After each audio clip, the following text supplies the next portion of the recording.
في البداية ما تنساش تدعمنا بلايك للفيديو وباشتراكك في القناة، وعلشان يوصلك كل جديد بنقدمه ما تنساش تفعل زر الجرس.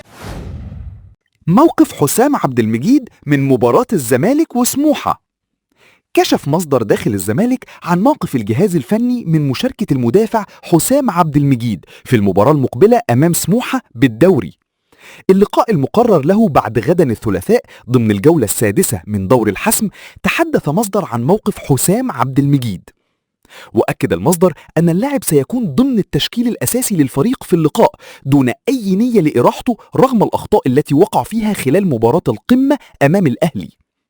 وأشار إلى أن الجهاز الفني يثق في قدرات حسام عبد المجيد ويرى أنه من العناصر المهمة التي يمكنها استعادة مستواها سريعا وتقديم الإضافة للفريق.